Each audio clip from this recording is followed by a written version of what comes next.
Mengaji adalah aktivitas membaca Al-Quran atau membahas kitab-kitab Islam.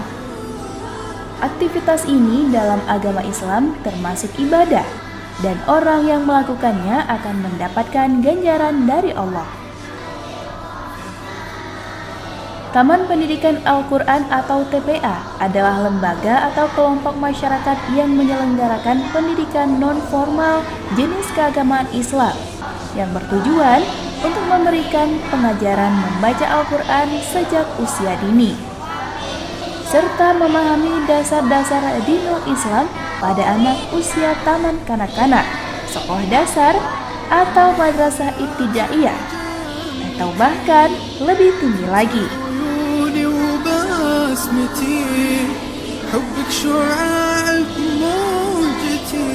Masjid Darul Falah yang sudah berdiri mulai tahun 1986 ini dan di era tahun 2000-an dengan jamaah anak-anak yang mencapai 3 shaf panjang di waktu salat subuhnya, dan ini merupakan sebuah keindahan Islam dengan kekuatan masa depannya.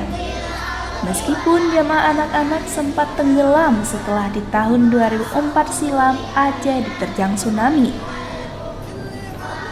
Namun perlahan tapi pasti, jamaah anak-anak ini telah kembali dengan wajah-wajah lucu yang baru serta segenap tingkah lakunya yang aneh bin ajaib ini.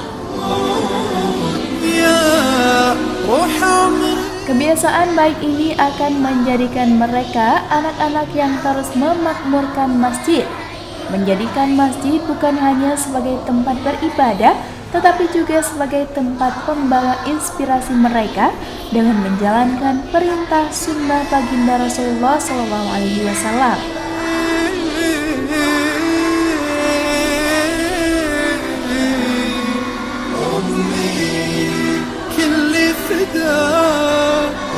Untuk membina agar anak mempunyai sifat-sifat terpuji tidak hanya dengan pembiasaan-pembiasaan melakukan hal baik dan menjauhi larangannya. Dengan kebiasaan dan latihan akan membuat anak cenderung melakukan yang baik dan meninggalkan yang buruk. Keberadaan TPA merupakan penunjang bagi pendidikan agama Islam pada lembaga-lembaga pendidikan sekolah. Untuk itu, penyelenggaraannya pada siang hingga sore hari di luar jam sekolah ini.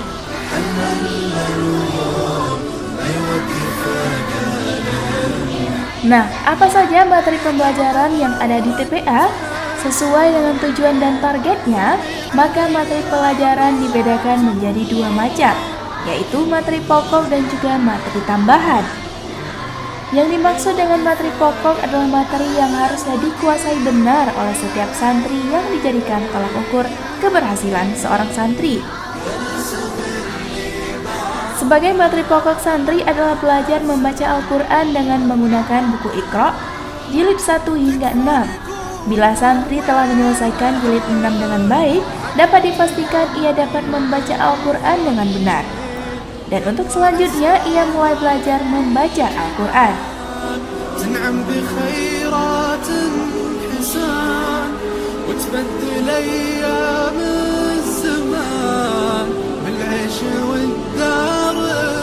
Dan kemudian apa yang perlu sekali ditanamkan dalam mendidik anak adalah 4 perkara.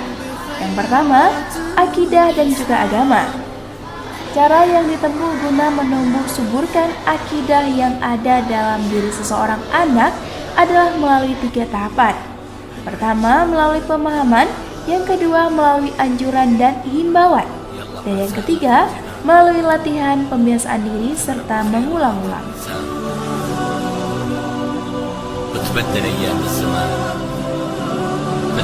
Kemudian juga sikap ketaatan. Sikap ini merupakan bibit pertama yang harus dipupuk dalam jiwa anak didik dengan cara lemah lembut dan juga perlahan-lahan. Untuk itu, pendidik jangan sekali-kali memakai cara paksaan. Dalam hal ini, pendidik harus bersikap sabar dan memahami sepenuhnya dunia psikologis anak didiknya.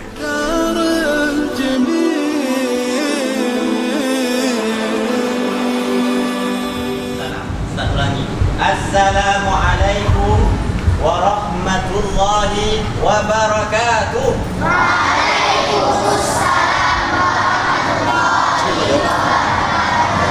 Alhamdulillahi rabbil alamin. Wassalatu wassalamu ala sayyidina Muhammadin wa ala alihi wa sahbihi ajma'in. Amma ba'd. Gimana kabarnya santri-santri Ustaz hari ini?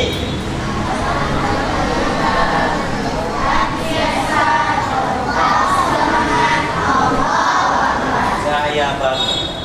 Itu gaya lemah. Kalau saya tanya apa kabar santri-santri Ustaz hari ini, jawabnya alhamdulillah, insya Allah lebih baik. Boleh? Bisa?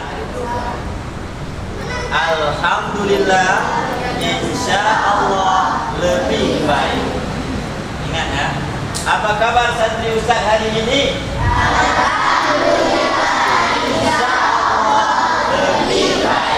Baik, kesempatan kali ini Ustaz akan menceritakan di sebuah kampung halaman. Pada kampung tersebut ada klinik dokter gigi. Ya. Suatu ketika ada 3 anak kecil yang datang secara barengan untuk ke klinik dokter gigi tersebut. Katanya ketiga-tiganya ingin mencabut giginya yang sudah dimakan ulat. Ketika mereka datang ketiga-tiga cuk menuju ke dokter gigi, mereka jumpai salah satunya menjumpai dokternya. Pak dok, apa? Saya Pak mau mencabut gigi. Jadi bisa nggak Pak? Lalu dokternya bilang, oh kalau hari ini kalian mau mencabut gigi, saya sarankan kalian pulang dulu deh. Kenapa Pak? Karena hari ini kalau saya cabut gigi kalian, tidak ada obat bius penenangnya. Kalian akan merasa sangat kesakitan. Oh Pak, nggak bisa Pak. Besok kami mau tes polisi. Gigi kami harus dicabut. Oke, kalau kalian mau gigi kalian saya cabut hari ini, silakan tunggu di ruang tunggu. Akhirnya seorang dokter memanggil salah satu dari mereka bertiga. Satunya maju. Misal namanya Ahmad. Ahmad, maju. Masuk Ahmad ke ruang dokter gigi.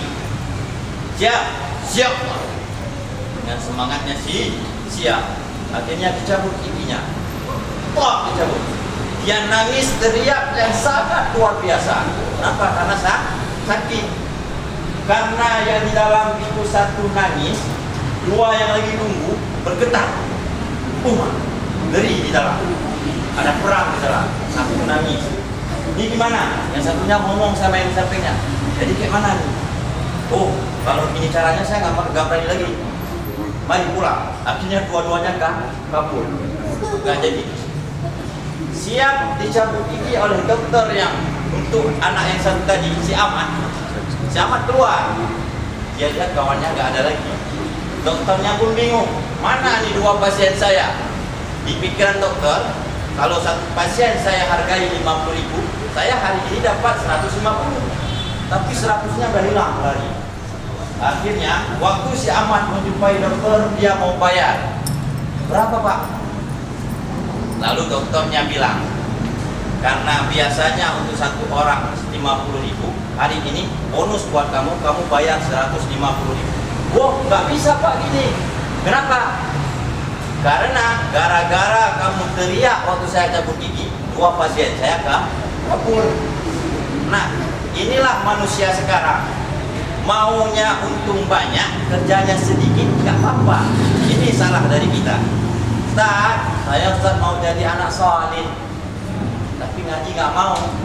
Ustaz, saya mau jadi penceramah yang hebat, tapi belajar nggak mau. Ustaz, saya nggak mau jadi pencuri, kawannya sama penjahat.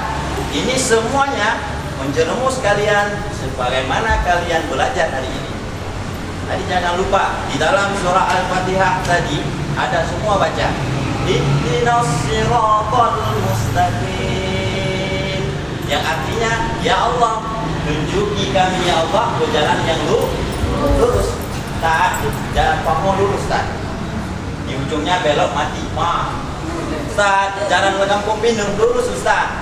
Bukan jalan yang itu yang dimaksud. Jalan yang lurus adalah jalan minan nabiyina wa siddiqina. Jalan-jalan yang dilalui oleh para nabi, oleh orang-orang yang jujur dan orang-orang yang salih. Lalu di ayat yang ke-7 surah Al-Fatihah sedikit lagi. Ghairil maghdubi 'alaihim siratal ladzina an'amta 'alaihim. Jalan apa yang dimaksud dalam ayat itu? Jalan-jalan yang Allah beri nikmat kepada mereka. Ghairil maghdubi 'alaihim, bukan jalan-jalan yang Allah murkai bagi mereka. Siapa yang Allah murkai? Yaitu orang-orang Yahudi. Tahu Yahudi? Ciri-ciri orang Yahudi adalah dia ilmu punya, tapi beramal gak mau. Ustaz, di kampung saya ada pandai sekali Ustaz, tapi sholatnya gak mau. Itu Yahudi Ustaz. Dia Ustaz ilmunya banyak, ngajinya selalu dapat peringkat 1 di kelas, juara pertama, orang hebat, penceramah terkenal, tapi puasa nggak mau. Dia orang Yahudi. Dan satu lagi, orang-orang yang tidak akan mendapatkan nikmat Allah adalah waladhdallin, yaitu orang-orang yang sesat. Siapa orang sesat? Itulah orang-orang Nasrani. Orang Nasrani, ciri-ciri orang Nasrani adalah orang-orang yang beramal mau, ilmu tak ada. Ustaz, dia pandai kali Ustaz, salat tiap hari, puasa tiap hari, tapi sebelum salat dia enggak wudu. Salat dia pandai kali salat Ustaz, tapi Fatihah dia enggak benar. Tidak benar. Makanya di DPA ini kita mendapatkan kedua-duanya. Ilmu ada, amalan ada. Ilmu diajari, Ustaz saya belum pandai salat. Baik Ustaz. Ustaz saya Fatihahnya masih salah. Baik Ustaznya. Ya. Semoga semuanya menjadi orang-orang yang salih, jauh daripada golongan orang Yahudi dan jauh daripada golongan orang-orang Nasrani. Akhirul kalam, Ustaz akhiri dengan billahi taufiq wal hidayah. Wassalamualaikum warahmatullahi wabarakatuh.